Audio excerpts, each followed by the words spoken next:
லூக்கா சுவிசேஷம் 6 36 லூக்கா 6:36.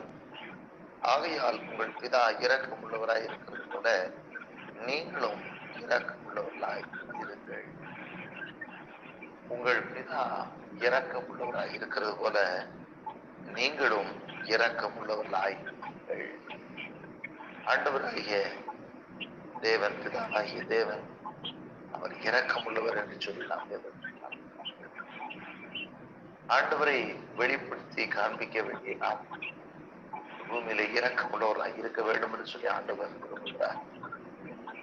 ஆகவேதான் அவரை குறித்து சொல்லும் பொழுது வேதம் சொல்லுகிறது, அவரை இரக்கமும் நீடிய பொறுமை கிருபை நிறைந்த தெய்வம் என்று சொல்லி நாம் பார்க்கணும். அவர் இரக்கமுள்ள தெய்வம் அவர்.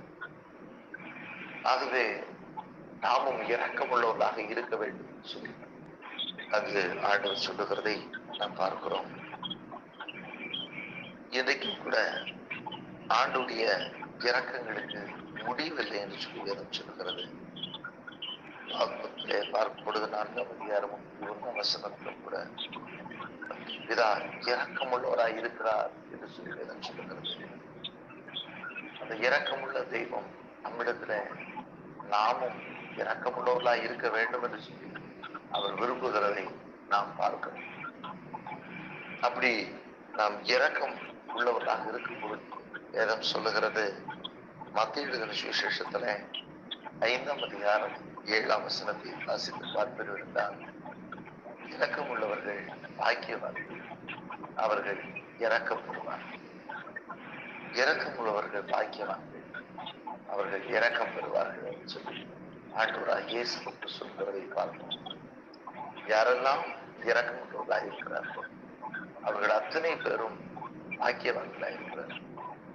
அவர்கள் அத்தனை பேரும் இரக்கத்தை பெறுவார்கள் என்று சொல்லி சொல்லுகிறார். ஏனென்றால் ஆண்டுடைய வசனம் இவனமாய் இருக்கிறான், எவனமாய் இறங்குகிறோமோ அவ்வனமாய் ஆண்டவரும் நமக்காக இறங்குகிறவராய் இருக்கிறார். வேதாகமத்திலே நாம் பார்க்கும் பொழுது சங்கீதத்திலே பார்க்கிறோம். 78ஆம் சங்கீதத்துல 38ஆம் வசனம் வேதம் சொல்லுகிறது, அவர் நம்முடைய அக்கிரமங்களை எல்லாம் மன்னிக்கிறார். ஆண்டவர் இரக்கமுள்ள தெய்வம்.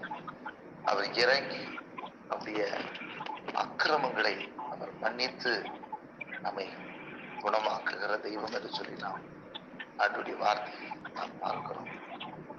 ஆகவே நாம் பிறருடைய அக்கிரமங்களை நாம் மன்னிக்கும் பொழுது அவர் நமக்கும் மன்னிக்கிறார். வேதத்திலே நாம் பார்க்கிறோம். இங்க 78ல 38 வாசிப்பது, அவரும் அவர்களை அழிக்காமல் இரக்கமுள்ளவராய் அவர்கள் அக்கிரமத்தை மன்னித்தார் என்று சொல்லி வேதத்திலே பார்க்கிறோம். இரக்கமுள்ளவர்கள் அப்போ அவர்களுடைய அக்கிரமத்தை மன்னிக்கிற வேதாகமத்திலே நாம் பார்க்கிறோம்.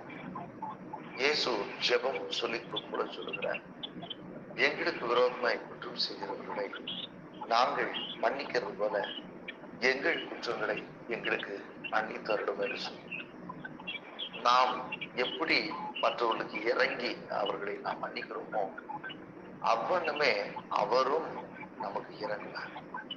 அவரும் நமக்கு மன்னிப்பை தருவார். அவரும் நமக்கு இறங்கி நமக்கு மன்னிப்பு கொடுக்கிற தெய்வமாய் இருக்கிறார் வேதம் சொல்லுகிறது. ஆகவே பிறருடைய குற்றங்களை நாம் மன்னித்தால் அவரும் நம்முடைய குற்றங்களுக்கு மன்னிக்கிறார். இவருடைய குற்றங்களை நாம் மன்னிக்காமல் இருந்தால் அவரும் நம்முடைய குற்றங்களை மன்னியாதிருப்பார் என்று வேதம் சொல்லுகிறது. நாமும் கூட மற்றவர்களுக்கு இறங்கும், நமக்கு விரோதமாய் குற்றம் செய்கிறவர்களுக்கு நாம் இறங்கும் பொழுது அவரும் நமக்கு இறக்கம் பாராட்டுவார். வேதாகமத்தில் இயேசு ஒரு ஓமை சொல்லி சொல்லுகிறார். அங்கே ஒருவன் 1000 வெள்ளிக்காசு கடன்பட்டவன் தன்னுடைய எஜமானால் மன்னிக்கப்படுகிறான். வழியிலே அவனிடத்தில் 100 வெள்ளிக்காசு கடன்பட்டவனை கண்ட பொழுது அவனை சிறையில் அடைத்து அதை கட்டி தீர்க்கும்படி வேதனைப்படுத்தி சொல்வதாகும். அப்பொழுது அதை கேள்விப்பட்ட எஜமான், நான் அவனுக்கு 1000 வெள்ளிக்காசு அவனுக்கு மன்னித்து விட்டு இருக்கேன், அவன் 100 வெள்ளிக்காசை மன்னிக்காமல் இருக்கிறது என்ன என்று சொல்லி அவன் கட்டி திரும்பட்டு மறுபடியும் அவனை சிறையில் அடைந்ததாக ஆண்டவராகிய இயேசு நம்முடைய உறவுகளை சொல்லுகிறதை நாம் பார்க்கிறோம். இந்த நாளிலும் கூட நாமும் கூட மற்றவர்களுக்கு இறங்கும், மற்றவர்களை மன்னிப்போம். மற்றவர்களை மனதார மன்னிக்கும் பொழுது ஆண்டவர் நமக்கும் மன்னிப்பை தருவார், நமக்கும் அவர் இறங்குவார். அவர் மன்னிக்க தயை பெருத்த தேவன் என்று சொல்லி வேதம் சொல்லுகிறது. இரக்கம் உள்ளவர்கள் பாக்கியவான்கள், அவர்கள் இரக்கம் பெறுவார்கள். இரண்டாவதாக வேதத்திலே நாம் பார்க்கும் பொழுது வேதம் சொல்லுகிறது, நீதிமொழிகளை பார்க்கும்போது 19ஆம் அதிகாரம் 17ஆம் வசனம் இவ்வண்ணமாய் சொல்லுகிறது, ஏழைக்கு இறங்குகிறவன் கர்த்தருக்கு கடன் கொடுக்கிறார்கள். யார் ஏழைகளுக்கு இறங்குகிறார்களோ அவர்கள் கர்த்தருக்கு கடன் கொடுக்கிறார்களாம். நாம் ஏழைகளுக்கு இறங்கும் பொழுது கர்த்தருக்கே கடன் கொடுக்கிறோம் என்று சொல்லி சொல்லுவோம். அது மாத்திரமல்ல, அவன் கொடுத்ததை கர்த்தர் திரும்ப கொடுப்பார்.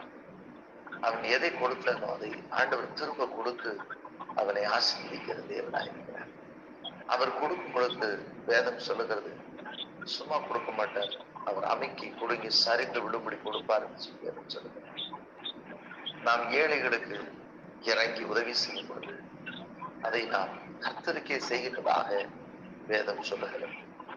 ஆகவே நாம் ஏழைகளும் நாம் இறங்க வேண்டும் என்று சொல்லி வேதம் சொல்லுகிறது. நாம் இறக்கம் உள்ளவர்களாக இருப்போம். ஏழைகளுக்கு இறங்குகிறதாக காணப்படுவோம், இயலாதவர்களுக்கு இறங்குகிறதாக காணப்படுவோம். அப்படி இறங்கும் பொழுது நாம் கர்த்தருக்கு கடன் கொடுக்கிறதாய் காணப்படுவோம். கர்த்தர் அதை நமக்கு திரும்ப கொடுப்பார். வேதம் சொல்லுகிறது, நீங்கள் எந்த அளவினால் அளக்கிறீர்களோ உங்களுக்கும் அந்த அளவினால் அளக்கப்படும் என்று சொல்லும். ஆகவே நாமும் ஏழைகளுக்கு இறங்கி போது கர்த்தர் நமக்கும் இறங்கி நமக்கு கொடுக்க வல்லமை உள்ளவராக இருக்கிறார்.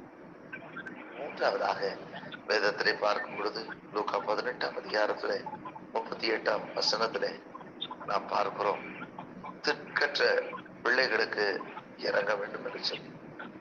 திக்கற்ற பிள்ளைகளுக்கு நாம் இறங்கும் பொழுது ஆண்டவரும் நமக்கு இறங்குகிற தெய்வமாக இருக்கிறார். யாரெல்லாம் திக்கற்று போய் நிற்கிறார்களோ, வழியற்று நிற்கிற பிள்ளைகளுக்கு நாம் இரக்கம் பாராட்டுவோம். அதாவது திக்கற்று சொல்லும்போது இப்பொழுது வேற வழியே இல்லை அப்படின்ற ஒரு நிலையில இருக்கக்கூடிய பிள்ளைகள், அப்படிப்பட்ட பிள்ளைகளை நாம் பார்க்கும் பொழுது அவர்களுக்கு நாம் இறங்குவோம். நாம் இறங்கும் பொழுது கர்த்தர் நமக்கு இறங்குவார். நம்முடைய காரியங்களிலே நமக்கு இரக்கம் பாராட்டுகிறதை நாம் பார்க்கணும். ஆகவே திக்கற்ற பிள்ளைகளுக்கு இறங்குகிற தெய்வம், நாமும் இறங்கும் பொழுது நமக்கும் அவர் இறங்குகிற தேவனாய் இருக்கிறார். யாரெல்லாம் அவரை நோக்கி கூப்பிடுகிறார்களோ அவர்களுக்கு அவர் இறங்குவார். அவர் இறங்கி அவர்களுக்கு பதில் கொடுக்கிற தேவனாய் இருக்கிறார். இன்றைக்கும் கூட நம்முடைய சூழ்நிலைகளை நன்றாய் ஆராய்ந்து அறிந்திருக்கிற தேவன் அவர் இறங்கி நம்மை ஆசீர்வதிப்பார். வேதம் சொல்லுகிறது, கொடுங்கள் அப்பொழுது உங்களுக்கு கொடுக்கப்படும் என்று சொன்னவர் கொடுக்கிற உங்களுடைய எல்லைகளிலே அவர் நிறைவாய் கொடுத்து உங்களை ஆசீர்வதித்து கனப்படுத்துவார். கர்த்தருக்கு உண்டாகட்டும். ஆகவே நாம் இரக்கம் பாராட்டுகிறவர்கள் பாக்கியவான்களாய் இருப்பார்கள். நாம் மற்றவர்களுக்கு இறங்குவோம், அவரும் நமக்கு இறங்குவார்.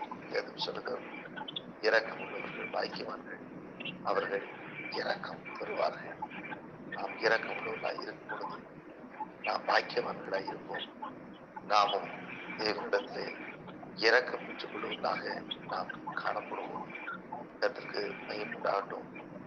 வேதத்திலே நாம் பார்க்கும் பொழுது யாரெல்லாம் ஆண்டவராய் இயேசு நாமத்தின் நிமித்தம் அவர்கள் இறங்கி செயல்பட்டிருக்கிறார்களோ அவர்கள் அத்தனை பேருக்கும் தேவனும் அவர்கள் இரக்கம் பாராட்டி இருக்கிறார் என்று சொல்லி பார்க்கணும்.